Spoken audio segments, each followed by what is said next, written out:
from Rockfiend, and I'm in Ramsgate this evening with Connor Selby. So, is this your first show of the year? It's my first show with my band. I've been doing other bits and pieces, but it's my first proper show, I guess. Yeah. So you do some solo shows? Yeah, I do other bits and pieces, in between, just to earn money, really. But this is the main thing. So you had quite a busy 2023. Yeah. From what I've heard, so lots of tours. Yeah, I got quite lucky with a few really great support slots with some fantastic artists. Beth Hart, did one show with Kenny Wayne Shepherd, a few with Robert Cray. Yeah. Graham Parker, and then loads of my own shows as well, which were also a lot of fun. Is it a bit intimidating for you when you're playing with people who are probably kind of your heroes and people that you've looked up to, or do you get nervous, or do you just kind of go with it? I mean, yeah, it is intimidating. But it's just one of those things, once you do a couple of them, it's just like, you get used to it to an extent. So I think, when I first started doing those support slots on my own in those really big venues, I was quite nervous, but yeah, you just got to get out there and play, it's like anything, any kind of show really. And I suppose if you've got the confidence in your playing, that's important. Yeah, I think that is a big part of it,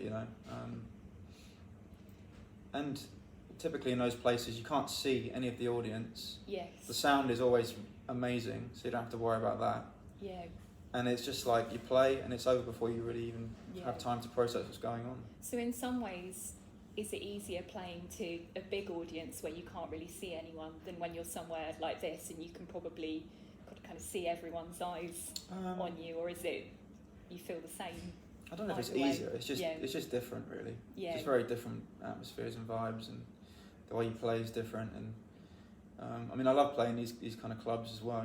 It's been what I've been doing for years, and it's what I will probably keep doing for a while. And this is what it's about. I love playing on a small club where the band's all really tight on stage and we can hear each other properly. And that's it really. Yeah. And have you had the same band with you kind of from the start, or have members kind of come and gone? No, there's been different iterations of it. The drummer who's playing tonight, he's not my regular drummer, he's depping. Because my main drummer had some problems with his car. But apart from that, the other two guys, have been playing with them for about two and a bit years. Yeah. And it's fairly consistent, but they're very busy as well, because they're freelance guys, so they have to play as much as they can, and they play with a lot of people naturally. So sometimes I have to get people out, and the lineup changes slightly. All sound great. So where do you find your band? How do you all kind of get together, and how do you know where to look? It's just one of those things when you kind of get into these circles, you meet people, and it's just like anything really, you have mutual friends and stuff, and then you just have to reach out to people and ask if they want to play, and sometimes they say yes, and sometimes it works really well. Yeah. So when you've toured with people like Beth Hart, do you actually get to spend a lot of time with them, or is it a case that you play your set, you might watch their set, but you don't really cross over that much, or do you get to hang out a bit as well? It really depends. With someone like Beth, she was really forthcoming. Yeah. And she wasn't, she's basically exactly as you'd imagine her to be. She always seems like quite a character. Yeah, she's very full on. Yeah. In the best way possible. And yeah, she was lovely to us, me and Joe. And she was, super supportive, and she said some really kind things to us, and she was really, really nice. Robert Cray was the same. In fact, he came and spoke to me. I didn't even have to go and talk to him, and he said he listened to my stuff and he really liked it. And everyone, to be fair, everyone's been really great. All the people I've opened for have been really friendly, and most importantly, really humble. It seems to higher up the food chain you get, so to speak, people just don't have egos. Which is really nice. But at the same time, I don't want to get in their way, so I don't go out of my way to kind of pester people. No, and try it's the same for me. I always feel like I don't want to be annoying, so you try not to get in the way more than you. Yeah, I'm quite happy to just stay back and not really Yeah. not really get too involved, you know. Yeah. But obviously it's nice to meet them and to chat to them a bit. Yes. And you've got a tour coming up with Joanne Shaw-Taylor. Yeah, that's right, yeah. February? Yeah, February. Yeah. And have you done some shows with her? Yeah, previously? I did 3 shows with her in 2022, I believe, end of 2022. Yeah, and she was the same, you know, really, really nice, really supportive. She always seems really fun, actually, from her sort of social media channels and stuff. I imagine she's a nice person to work with. Yeah, she is, absolutely. Yeah. And she's, yeah, I mean, got nothing but nice words to say about her, really. Yeah. So you're a young guy, so the blues tends to be something that attracts a more mature audience. So what was it that drew you to the blues in the first place? Don't know, just loved it, really. Yeah. Just fell in love with it when I heard it and never looked back, really. Yeah. So was that your parents' influence, or did you kind of stumble across it on your own? My dad, I guess he was the one who put me on the path, you know. He's more into like classic rock and stuff, Yeah. but there was some overlap, and he's always been a big Clapton fan, and he took me to see Clapton when I was really young, and yeah, obviously it's had a really big impression on me, and people like B.B. King, you know, had some of those albums in his collection and stuff, and I was always drawn to that more than the rock stuff. But I like that as well. But yeah, the blues is always, I don't know, to this day I don't really understand it. It just does something to me that nothing else in the world does, really.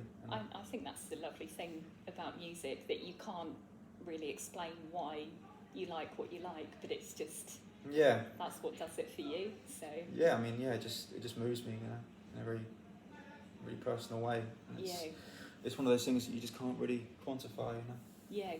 And who are your biggest inspirations musically? So probably a lot of the people that you've people like Clapton. He was, Yeah. I mean, he was the guy who really gave me the confidence. He was the sort of model I wanted to be, you know, because he was obviously an English white guy playing the blues and doing it in a really, well, at least I think it's in a really authentic and heartfelt way, and I always just related to his style of playing, and especially in the early days, you know, the blues breaker stuff. Yeah.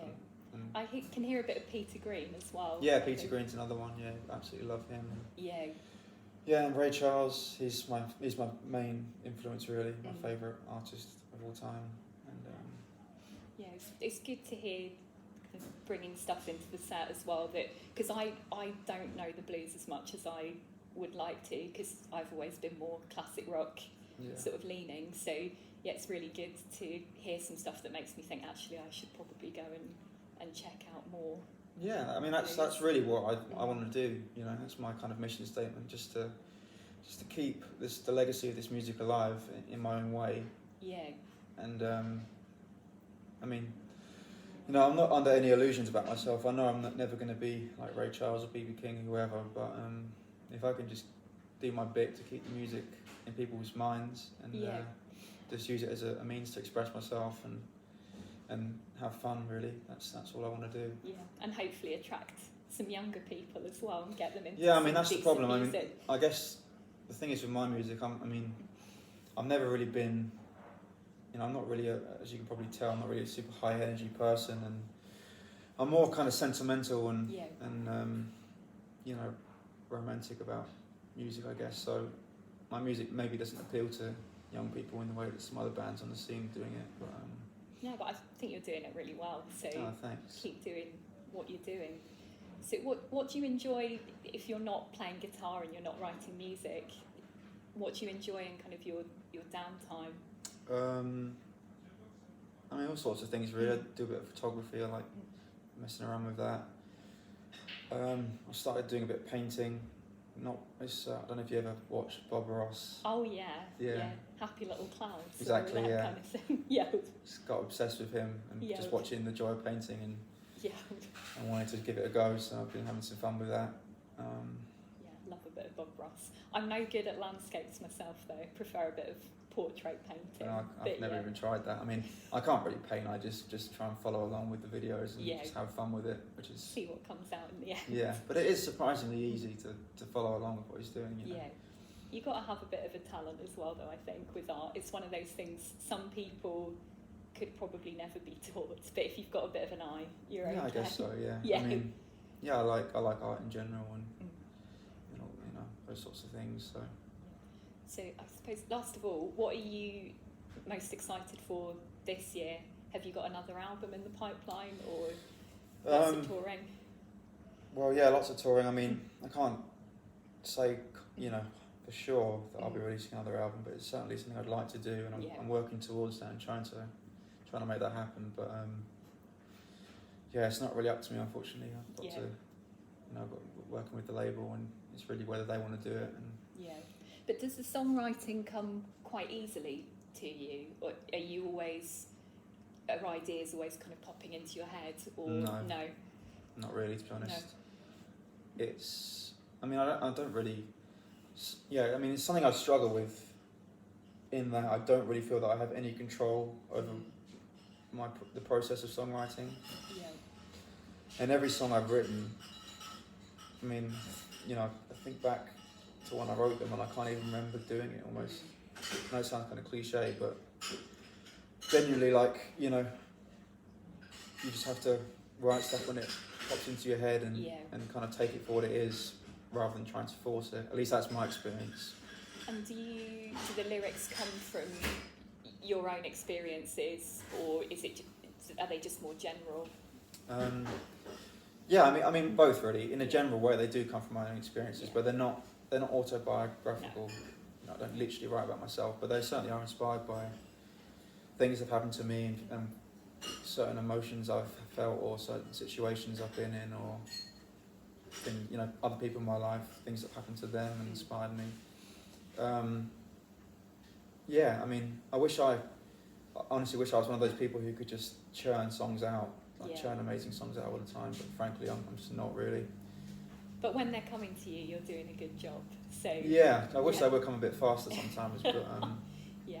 Well, I'm going to grab one of your albums in a minute. Oh, so thank you. Yeah, you're doing well. Thanks. All right, so I know you need to get back because we've got the second half of the show. Yes, yeah. So I will leave you to it, but thank you very much for thank you. It's been a pleasure. to me. Yeah, pleasure talking to you too. Thank you.